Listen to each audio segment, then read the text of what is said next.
तिहारको रमझमसँगै बजारमा किलमेल गर्नेको चहल पहल। कान्तिपुर समाचारमा आज तिहार लक्षित सुरक्षा व्यवस्था कडा, नेपालबाट पनि देखियो सूर्यग्रहण। चुनावी चहल पहल बढ्दै जाँदा ललितपुर 3 मा कस्तो छ त प्रतिस्पर्धा? अनि बाँकेमा बाढी र डुबान पीडित विपन्न परिवारलाई छैन खाने अन्न। अन्तर्राष्ट्रियमा बेलायतका नवनियुक्त प्रधानमन्त्री सुनकको राजनैतिक उतार चढाव समेटिएको विशेष सामग्री र खेलकुदमा T20 क्रिकेटको अपडेट लगायतका समाचार हामीसँग छन्। नमस्कार, अब मुख्य समाचार। समानुपातिक तर्फका 150 जनाको उम्मेदवारी खारेज, निर्वाचन आयोगका गतिविधिमाथि प्रश्नै प्रश्न। पार्टीलाई पनि या उम्मेदवारलाई कारबाही गर्न सक्छ निर्वाचन आयोग आफैले, तर अन्य निकायलाई ल भ्रष्टाचारमा कारबाही गर, अवस्था उसमा गर भन्ने कुरा होइन। आर्थिक सङ्कट गहिरिँदै जाँदा अर्थतन्त्र दलहरूको चुनावी मुद्दा बनेन। समृद्धि र रोजगारी आश्वासनमै सीमित, उम्मेदवार घर दैलोमा, युवा काम खोज्दै विदेश। यमपञ्चकको तेस्रो दिन आज गाई तिहार मनाइयो। देउसी भैलोको उत्साह घट्दै, नेपाल सम्मतको नयाँ वर्ष 1143 सुरु। भारतीय मूलका ऋषि सुनक बने बेलायतको 57औं प्रधानमन्त्री। मुलुकको आर्थिक अवस्था सुधार्ने प्रतिबद्धता, युक्रेनलाई सहयोग जारी राख्ने घोषणा। र T20 विश्वकपमा अस्ट्रेलिया र श्रीलङ्का बीचको खेल जारी, 158 रनको लक्ष्य पछ्याउँदै अस्ट्रेलिया जवाफी ब्याटिङमा।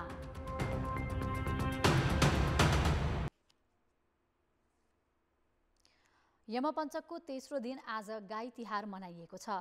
हिजो साँझ लक्ष्मी पूजा गरिएको भए पनि तिथि जुधेकोले आज बिहान गाई पूजा गरिएको हो।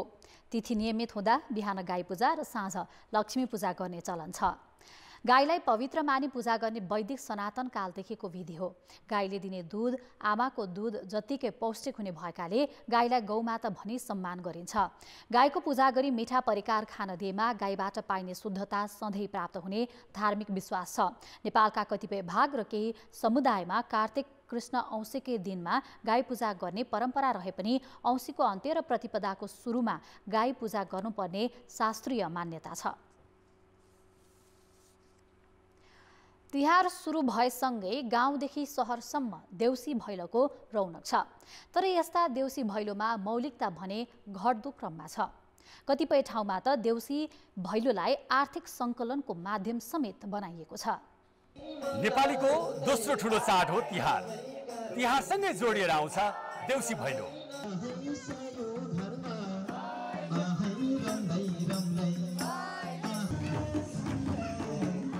बत्तीको झिलिमिलीसँगै गाउँदेखि सहरसम्म देउसी भैलोको सङ्गीत गुन्जिएपछि तिहारको खास रौनक सुरु हुन्छ।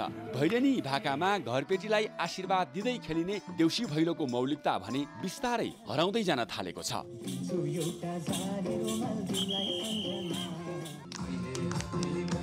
कुनै बेला रेडियो, टेलिभिजन र अन्य विद्युतीय उपकरणमा मात्रै गुन्जिने देउसी भैलोका रेकर्डेड भाकाहरूमा पछिल्लो पुस्ता रमाउन थालेपछि मौलिकता हराउने जोखिम बढेको हो। गाउँघरमा बुढापाकासित सातो बसिकन सबै रमाइलो हुन्थ्यो, खुब गजबसित रमाइलो मनाइन्थ्यो। अहिले त त्यस्तो छैन। अहिले त अर्कै के गर्छन्, को गर्छन्। अहिले त रीति मिल्दैन। समय क्रमको विकाससँगै प्रविधिको बढ्दो प्रयोगले युवा पुस्तालाई तानेको छ। मादलको तालमा लहरै नाच्दै भैलेनीको भाकासँगै आँगनै ढाकेर खेलिने उहिलेको देउसी र अहिलेको देउसीमा धेरै अन्तर छ।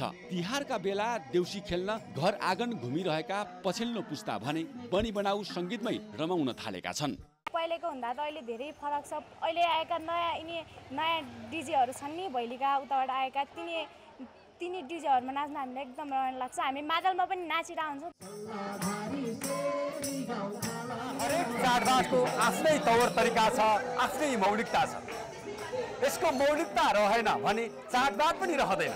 यसकारण मौलिकताको संरक्षण जरुरी छ, चाडबाडको संरक्षण जरुरी छ। कान्तिपुर समाचारका लागि महेश केसी, रुकुम पश्चिम। अब जनताको आवाज। हामीले आज 7 प्रदेशमा सोधेका छौँ, देउसी भैलोको मौलिकता जोगाउन के गर्नुपर्ला? जनताको आवाज। चन्दा उठाउनको लागि मात्रै चाहिँ खेलिने प्रचलन छ, यसलाई रोक्नुपर्छ। परम्परा जोगाउनुपर्छ। परापुर्खालदेखि नै राति खेल्ने गरेको हुनाले यसलाई चाहिँ संयमित भएर खेल्ने। हाम्रो मौलिकता झल्काउने गानाहरू बजाउनु पर्छ। साउन्ड सिस्टमहरू प्रयोग गर्न भएन, रेडिमेड गीतहरू बजाउन भएन। हामीभन्दा पहिला पुराना बुढा पुर्खाहरूसँग सिक्नुपर्छ। युवाहरूले पनि त्यो पुरानो कुराहरू सिक्ने। नोगी जाउन भन्थ्यौँ, ठुलो आयु होस् भन्थ्यौँ। आफ्ना चाहिँ भाषामा शैलीमा लानु नै बेस्ट हुन्छ। अहिलेसित सुन्ने खोज्ने गरेपछि त्यसो गर्छन्। सरकारबाट पनि यसको संरक्षण होस्। बादल भजौली पुर्सुगे मारुली भन्ने कुरो थियो। पप र्यापलाई चाहिँ यसलाई हटाउँदै जानुपर्छ। पुरानो रीतिरिवाजमा चाहिँ नि भैलो बट्याउनु पर्छ। पहिलेको परम्परालाई त्याग्नु भएन। बाँसुरी, मारुनी, सरोठी यो यिनीहरूको नाचगान गर्यो अनि त्यो संस्कृति हामीले बचाउन सक्छौँ। पुराना पोसाकहरू सहित नाचगान नचाहियो। सोरोटी भटाउने, भैलो भटाउने। हिन्दू धर्मले त्यो जुन देउसी भैलो खेले त्यो मादल बजाएर होइन, त्यो संस्कारलाई चाहिँ हामीले टेकाउनै पर्छ।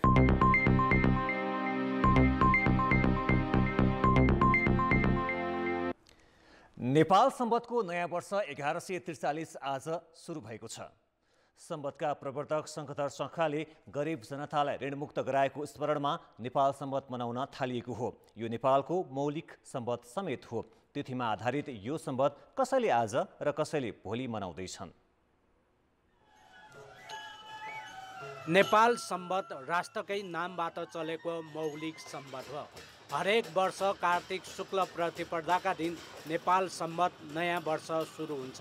यस वर्ष मङ्गलबार साँझबाट प्रतिपदा तिथि सुरु हुने भएकाले नेपाल सम्वत नयाँ वर्ष पनि सुरु हुने तलेजुका पुजारी नाइके बताउँछन्।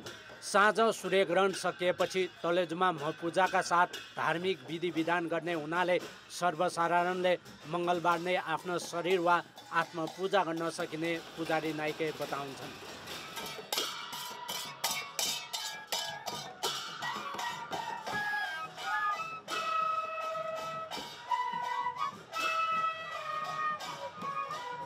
मुख्य कुरा हामीले के बुझ्नु पर्यो भने तलेजुमा आज महापूजा सुरु। महापूजा भन्दा सूर्यग्रहणको पूजा पश्चात मात्र चाहिँ ग्रहणको कुरा निवृत्त भएपछि, ग्रहणको कुरा सिद्धेपछि मात्र महापूजा सुरु गर्नुपर्ने हुन्छ। महापूजा सुरु गरिन्छ। महापूजा सुरु भएपछि हामी नयाँ वर्ष सुरु भयो भन्ने चाहिँ मान्नुपर्छ। मानिरहेको र मान्नुपर्ने नै यो चाहिँ भनौँ न, अब आज 1143 वर्षदेखि चलिरहेको कुरा हो। लिच्छवी राजा राघवदेवको पालामा 1143 वर्ष पहिले परोपकारी शङ्खधर शाक्वाले ऋणमा डुबेका जनताको ऋण मुक्त गरी आफ्नै देशको नाममा सम्वत स्थापना गरी प्रचलनमा ल्याइएको किंवदन्ती छ।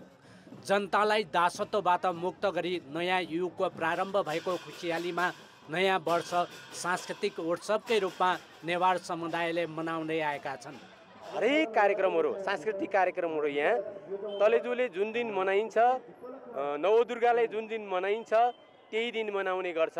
र यस वर्ष पनि यो जुन चाहिँ आज महापूजा नुद यो तलेजु र नवदुर्गाले आजै मनाउने गरेको हुनाले हामीले आज मनाउने गरेका हौँ। सम्वतका प्रवर्तक शङ्खधर शाक्वाले गरेको योगदानको मूल्याङ्कन गर्दै सरकारले उनलाई राष्ट्रिय विभूति घोषणा गरी सम्वतलाई राष्ट्रिय मान्यता दिइसकेको छ। तर व्यवहारमा भने अझै प्रचलनमा आउन सकेको छैन। देश र समाजप्रति नेपाल सम्वतका प्रवर्तक शङ्खधर शाक्वाले देखाएको परोपकारी भावनाप्रति हामीले पनि अनुसरण गर्ने कि। कान्तिपुर समाचारका लागि क्यामेरामा मुरारी घिमिरेका साथ नारायण किलम्बु, भक्तपुर। निर्वाचन आयोगले समानुपातिक तर्फका 550 जना उम्मेदवारको नाम बन्द सूचीबाट हटाएको छ। नाम हट्नेमा सत्तारूढ नेपाली काङ्ग्रेस, माओवादी केन्द्र, एकीकृत समाजवादी लगायत दलका उम्मेदवार पनि छन्। आयोगको आज बसेको पदाधिकारी बैठकको कानुनी प्रक्रिया पूरा नगरेका 548 जनाको नाम समानुपातिको बन्द सूचीबाट हटाउने निर्णय गरेको हो। यस्तै कालो सूचीमा परेका 1 र लाभका पदमा रहेका 1 गरी थप 2 जनाको नाम पनि खारेजीमा परेको छ। स्थानीय तह निर्वाचनमा उम्मेदवार बनेका तर खर्च विवरण नबुझाएका कारण धेरैको नाम आयोगले हटाएको हो। तीमध्ये 203 जना प्रतिनिधि सभाका हुन्। समानुपातिकबाट उम्मेद्वार बनेका तर स्थानीय तहको चुनावमा खर्च विवरण नबुझाउने 369 जना छन्। प्रतिनिधि सभा र प्रदेशसभा दुवैतर्फ नाम परेका 66 जना छन्।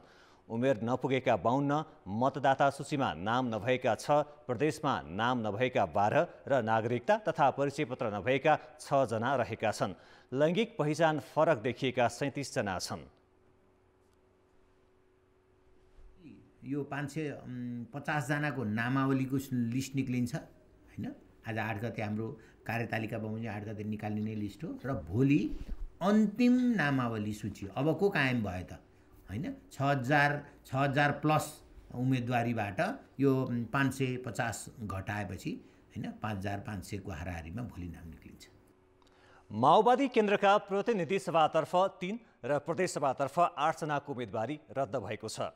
नेपाली कांग्रेसबाट प्रदेशसभातर्फ 1 जना, एकीकृत समाजवादीको प्रतिनिधि सभातर्फ 6 र प्रदेशसभातर्फ 11 जनाको उम्मेदवारी खारेज भएको छ। प्रदेश र प्रतिनिधि सभा समानुपातिकतर्फ जम्मा 6457 जनाले उम्मेदवारी दिएका थिए।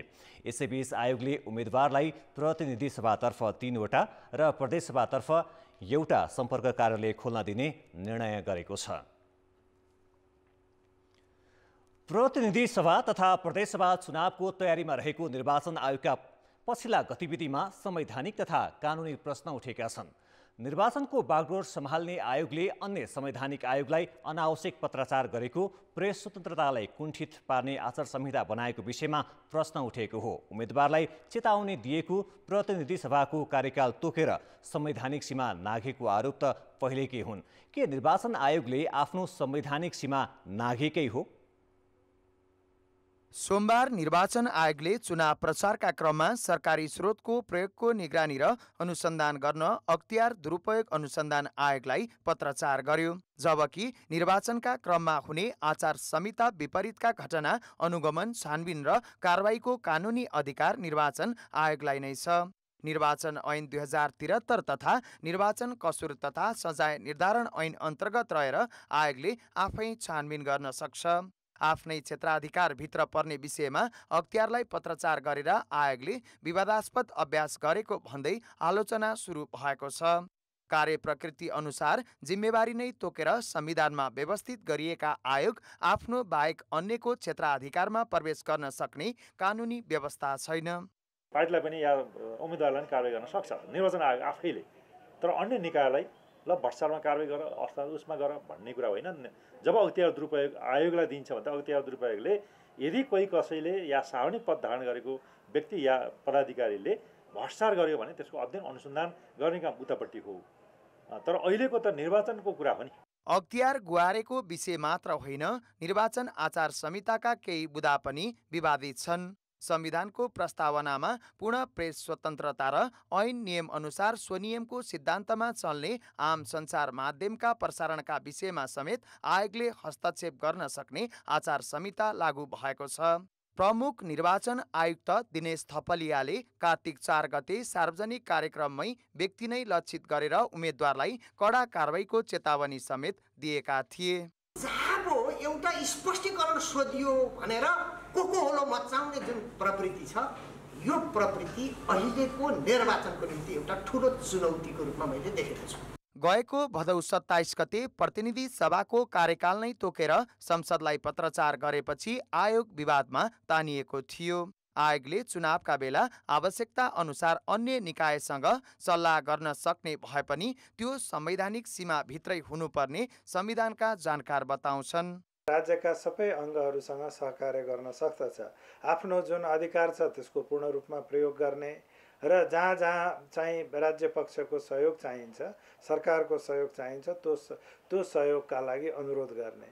तर अब एउटा आयोगले अर्को आयोगलाई निर्देशन दिने व्यवस्था हाम्रो संविधानमा छैन। सरकारसँगको परामर्श बिना नै विभिन्न गैर सरकारी संस्थासँग सहकार्य गरेको, निर्वाचन ऐन कार्यान्वयन र अनुगमनमा ध्यान नदिएको आरोप पनि आयोगमाथि लागेका छन्। एकातिर निर्वाचन आयोगले आफ्नो संवैधानिक सीमाको ख्याल नगर्ने र अर्कोतिर राजनीतिक दल तथा उम्मेद्वारले पनि अटेरी गर्ने प्रवृत्तिले विवाद बढ्ने देखिन्छ। कान्तिपुर समाचारका लागि क्यामेरामा मुरारी घिमिरेका साथ बाबुराम तिमिल सिन्हा, काठमाडौँ। ब्रेकपछि पुनः स्वागत छ। मङ्सिर 4 को निर्वाचनमा होमिएका राजनीतिक दल मतदाता फकाउन व्यस्त छन्। मतदाताले आफ्नो निर्वाचन क्षेत्रको तीव्र विकास गर्न सक्ने उम्मेद्वारको खोजी गरिरहेका छन्। तर उम्मेद्वारले भने पुरानै एजेन्डा बोकेका छन्। एकल अङ्कमा रहेको मुलुकको आर्थिक वृद्धिलाई उकास्ने, आन्तरिक रोजगारी सृजना गर्ने, गरिबी निवारण गर्ने जस्ता आर्थिक समृद्धिका विषय चुनावी एजेन्डा बन्नै सकेका छैनन्। प्रतिनिधि सभा र प्रदेश सभा निर्वाचन नजिकै गर्दा पनि ऊर्जाशील जनशक्ति रोजगारी खोज्दै बाहिरिने क्रम रोकिएको छैन। धेरै युवाको प्राथमिकता जनप्रतिनिधि छनौट भन्दा रोजीरोटीमै परेको छ। यहाँ राम्रो भने जस्तो काम पाइदिन, राम्रो काम पाइदिन, जति पारिश्रमिक गरे पनि भने जस्तो पैसाहरू पाउँदैन, कमाइन पाइँदैन। तर आशा त लाग्छ नि त, अब यहाँ केही गर्न नसकेपछि होइन, अब जुन हिसाबले यहाँ कमाइ गर्न सकेन होइन, त्योभन्दा धेरै कमाइ होला भनेर। 20 वर्ष यता देशमा बेरोजगारीको दर बढिरहे पनि यसलाई समाधान गर्ने दृढतासहितको प्रतिबद्धता दलहरूले गर्न सकेका छैनन्। कुनै पनि उम्मेद्वारले यसलाई चुनावी एजेन्डा बनाएका छैनन्। लगानी योग्य रकमको अभाव, अस्वाभाविक मूल्य वृद्धिले निम्न र मध्यम वर्गमा पारेको समस्या चुनावी बहस नै बन्ने गरेको छैन। नेपालको प्रमुख आर्थिक समस्या बाह्य क्षेत्रको एक सक हो। यसको बारेमा हाम्रो नीति के हुने भनेर यिनीहरू के छ त भन्दा पक्ष पनि बोल्न डराउँछ, विपक्ष पनि बोल्न डराउँछ। त्यो कारणले नहुने अहिले चुनावमा क्लियर हुनुपर्ने बेलामा के गर्ने भयो त यसले भन्दा अस्पष्ट हुने भयो। घोषणापत्र प्रष्ट आउला भन्ने चाहिँ न तपाईँलाई लाग्छ न मलाई लाग्छ। त्यति मात्र होइन, लामो समयदेखि रोकिएका आयोजना पूरा गरी विकासलाई गति दिने स्पष्ट कार्ययोजना दलहरूको चुनावी मुद्दा बन्न सकेको छैन। त्यसको सट्टा सत्ता गठबन्धनका दलहरूले चुनाव र लोकतन्त्र देखाउँदै भोट मागिरहेका छन् भने विपक्षी एमाले चुच्चे नक्सालाई चुनावी नारा बनाएको छ। कार्यकर्ता प्रशिक्षण र भेलामा यिनै कुराले प्राथमिकता पाउँदा आर्थिक एजेन्डा ओझेलमा छन्। स्वदेशमै पुँजी निर्माण र रोजगारी सिर्जना कसैको प्राथमिकतामै परेको देखिँदैन।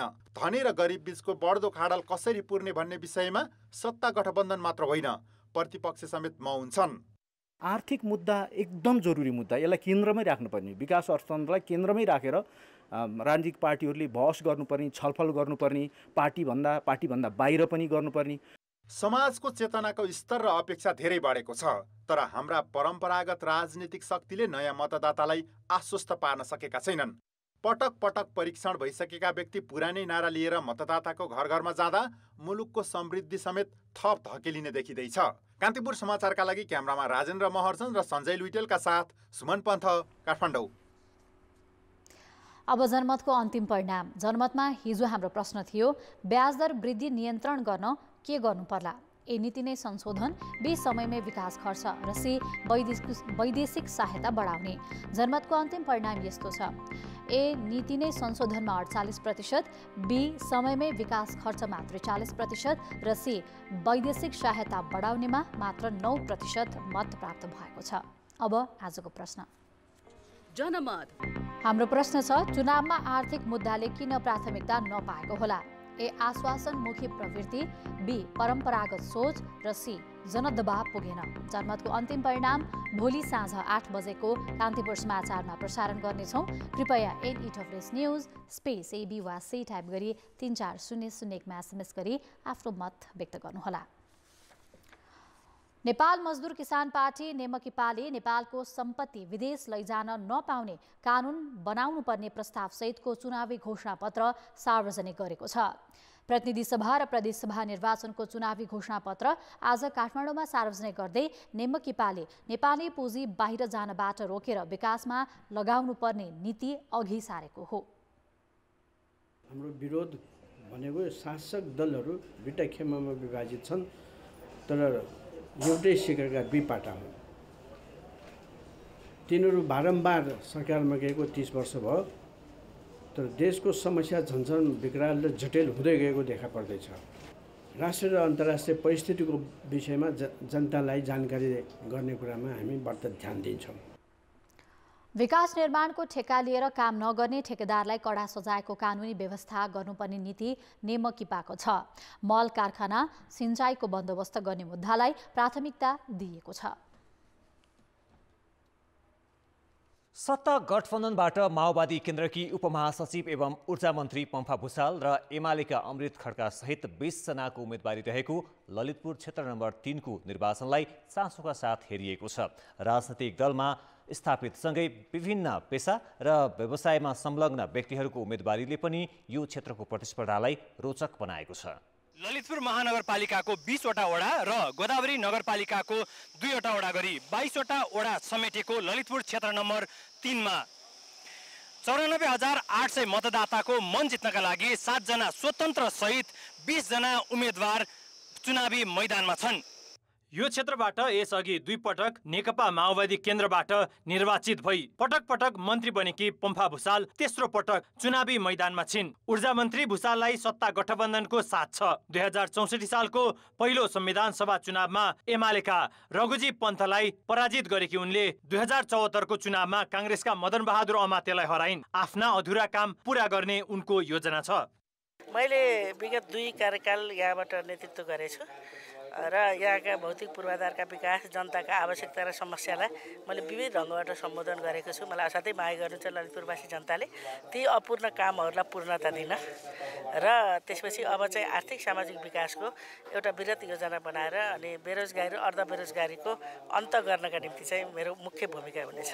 माओवादी केन्द्रकी उपमहासचिव 60 वर्षीय भुसालसँग एमालेका अमृत खड्का चुनावी प्रतिस्पर्धामा छन्। लामो समय निकासी व्यापारमा संलग्न खड्का 2054 सालमा तत्कालीन सैबु गाविसको अध्यक्ष चुनिएका थिए।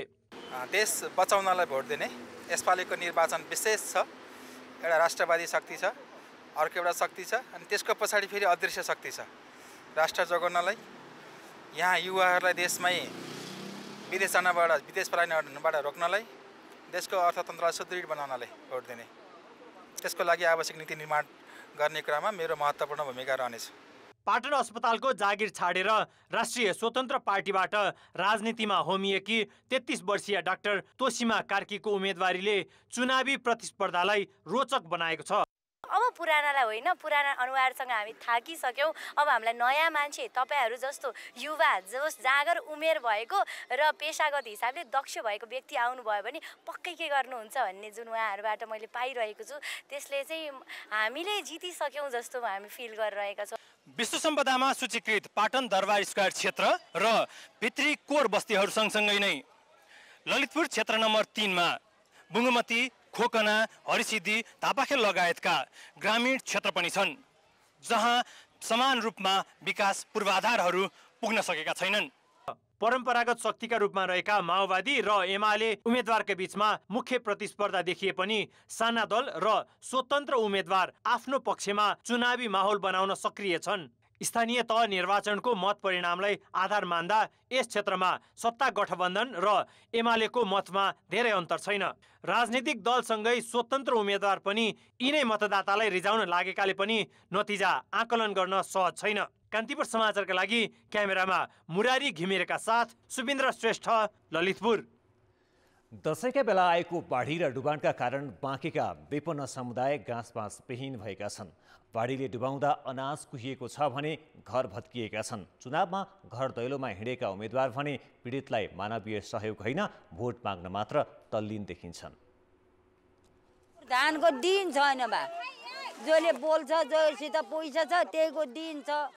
बाँकेका अधिकांश डुबान पीडित अहिले यस्तै हालतमा छन्। धेरै टाढाको कुरै नगरौँ, नेपालगञ्ज उपमहानगरपालिका वडा नम्बर 20 को यो बस्तीमा पुग्दा गुड्डी कुचबदियाको चुलोमा आगो बलेको थिएन।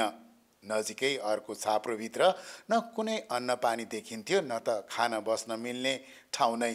घरका सबैजना छाप्रो खुलै छाडेर अन्नको जोहो गर्न हिँडेकाले वरपर कोही भेटिएनन्। मन्नु कुचबदिया भने एउटा गैर सरकारी संस्थाले दिएको चामल ल्याएर भात पकाउँदै थिइन्, तर भान्सामा दाल तरकारी र नुन तेल केही थिएन। भोकले आत्तिएका साना बालबालिका कति बेला पाक्ला र खाउँला भन्ने आशामा चुलोको चारैतिर झुम्बिएका थिए। बूढ़ा आदमी मर गया, हमें कोई नहीं है बाबू। अब सब बर्तन भाड़ा बह गया, बिछौना एक हमारा गोदरी रहा, गोदरी बह गया सब। भूखल प्यास से मरा जाता, कहाँ से लाके खवावा जाए दाई बच्ची बच्चन का। विपन्न समुदायकै हित गर्ने भन्दै भोट माग्न हिँडेका उम्मेदवारले प्रचार प्रसारमा लाखौं रकम खर्च गरिरहेका छन्, तर त्यही रकम आफू जस्ताले पाउन सके ठुलो राहत हुने डुबान पीडितको आशा छ। यति खर्च गर्न पाइन्छ भनेर त्यही पनि त्योभन्दा बढी खर्च गर्नुहुन्छ। त्यही खर्च हामी जनतालाई दुःख परेको बेलामा हजुरले हामी माथि गरिदिनु भयो भने हामीलाई उपकार लाग्छ। तपाईँको बाँके प्रशासनले बाढीका कारण 8700 परिवार प्रभावित भएको प्रारम्भिक प्रतिवेदनले देखाएको जनाएको छ। राहत उपलब्ध गराउन तीनै तहका सरकारले ढिलाइ गर्दा पीडितहरू भोक तिर्खा सहेर बस्न बाध्य छन्। वोट के लिए डेली आवत हैं, गरीबी देखे नहीं आते हैं कि बाढ़ पीड़ित लग गया तो जनता का समस्या क्या है, जनता कैसे राहत है, का खात है का नहीं खात है, इसका कोई देखे नहीं जाता। घर धुरी हेरिकन 20,000 देखि 15,000 को दरले हामीले तत्काल राहत व्यवस्थापन गर्ने चाहिँ काम गर्छौं। संघीय सरकारका मन्त्री र नीति निर्माता आउजाउ गर्ने राजा विमानस्थल छेउकै बस्तीमा बेहाल अवस्था छ भने सहरभन्दा टाढाका बाढी पीडित कति कष्टकर अवस्थामा होलान् सहजै अनुमान लगाउन सकिन्छ। यस्तो बेलामा यो बस्तीमा यहाँका बासिन्दासँग भोट माग्न आउने उम्मेदवारहरूले उनीहरूको दीर्घकालीन बसोबासका लागि कुनै योजना या नीति ल्याउने गरेका छैनन्। कान्तिपुर समाचारका लागि सहकर्मी सविता जीसीका साथ जे पाण्डे, नयाँ बस्ती, नेपालगञ्ज, बाँके। नेपालमा आज खण्डग्रास सूर्यग्रहण लागेको छ। नेपालको आकाशमा ग्रहणले 4:52 स्पर्श गरेको थियो। खण्डग्रास सूर्यग्रहण नेपालको आकाशमा करिब 32 मिनट लागेको थियो। सूर्यग्रहणकै क्रममा सूर्यास्त भएकाले ग्रहणको मध्य र अन्त्य नदेखिएको बीपी कोइराला मेमोरियल प्लानेटेरियम तथा अब्जर्भेटरी र विज्ञान सङ्ग्रहालय समितिले जनाएको छ। ग्रहण नेपाली समयअनुसार 7:30 मात्र छुट्ने छ भने सूर्यास्त 5:24 भएको थियो। काठमाडौँमा 4:54 ग्रहण सुरु भएको थियो भने पोखरामा 4:51, जनकपुरमा 4:56 र कञ्चनपुरमा 4:47 सुरु भएको थियो। काठमाडौँमा ग्रहणले सूर्यलाई 37.8% ढाकेको थियो भने कञ्चनपुरमा 43.1% ढाकिएको थियो। अर्थ र विकास। तिहारमा दिदी बहिनीले दाजुभाइलाई टीका लगाइदिसकेपछि भाइ मसला दिने प्रचलन छ। बजारमा त्यही भाइ मसला किन्नेको भिड छ। दुःखको कुरा त के भने तिहारमा भाइ मसलाको रूपमा प्रयोग गरिने काजु, बदाम, पेस्ता, अंजीर, नरिवल लगायत धेरै सामग्री आयातित हुन्। व्यापारीले तिनै आयातित सामग्रीलाई विभिन्न बहानामा महँगो मूल्यमा बिक्री गरिरहेका छन्। तिहारमा दिदीबहिनीले भाइलाई टीका लगाइसकेपछि भाइ मसला दिने चलन छ। अहिले बजारमा त्यही भाइ मसला किन्नेको निकै नै भिड छ। तिहारमा अत्याधिक प्रयोग गरिने भाइ मसलाको मूल्य विगतको तुलनामा उच्च छ। पसलबाट सोद्धाखेरि बाहिरबाटै सामान महँगो आयो भन्छ, डलर बढ्यो भन्छ। ठिकै छ, कतै महँगो कतै सस्ता हो, त्यस्तै हुन्छ। महँगो भयो, म किन्दिनँ, मैले चाहिँ दिन सकिनँ भन्ने कुरा आएन है। 3-4 जना भाइ पूजा गर्दा लाग्ने खर्च अहिले एकजनालाई नै लाग्ने भएको छ। व्यापारीहरूले 10 देखि 12% मात्रै वृद्धि भएको बताए पनि उपभोक्ताले भने उच्च वृद्धि भएको महसुस गरेका छन्।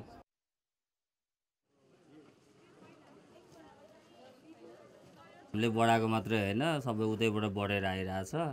बढे अनुसार त हामी पनि त ल्याएर बेच्ने नै हो। खै अब हामी सामान दिने हो, उताबाट बढेर आएको भनिदिन्छ होइन, अरू त थाहा हुँदैन। बढ्यो भने बढाएर व्यापार पनि राम्रै छ, ठिकै छ। तिहारमा प्रयोग हुने भाइ मसला छिमेकी देश भारत र चीनबाट मात्र होइन, विश्वका विभिन्न देश अमेरिका, चिलीदेखि कोरियासम्मबाट आयात गरिन्छ। आम सर्वसाधारणलाई तिहार मनाउन निकै सकस भएको छ। कान्तिपुर समाचारका लागि क्यामेरामा विनोद कोजुका साथ भरत रावल, काठमाडौँ। खेलकुद समाचार। नमस्कार, कान्तिपुर खेलकुद समाचारमा स्वागत छ। मेरीलेबोन क्रिकेट क्लब एमसीसीको महिला टिमले आइसिसी अन्डर 19 माथि 16 रनको जित हात पारेको छ। किर्तिपुर स्थित टियु मैदानमा आज टस जितेर ब्याटिङ गरेको एमसीसीले 20 ओभरमा 3 विकेट गुमाएर 175 रन बनाएको थियो। जवाफमा आइसिसीले 20 ओभरमा 4 विकेटको क्षतिमा 159 रन मात्र बनायो। नेपाल भ्रमणमा रहेको एमसीसीले अब बाँकी 4 खेल पोखरामा खेल्नेछ। पोखरामा 3 खेल मिक्स्ड 11 र 1 खेल क्यान 11सँग हुनेछ। खेलकुद समाचार अहिलेलाई यति नै। अब मौसम सम्बन्धी जानकारी।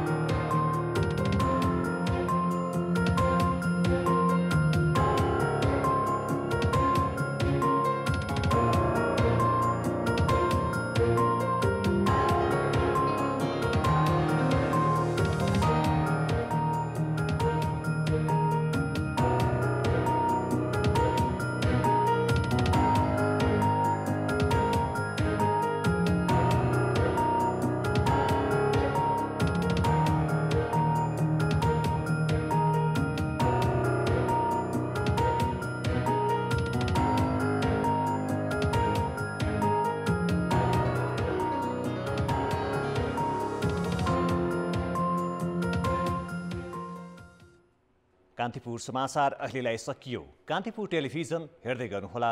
नमस्ते।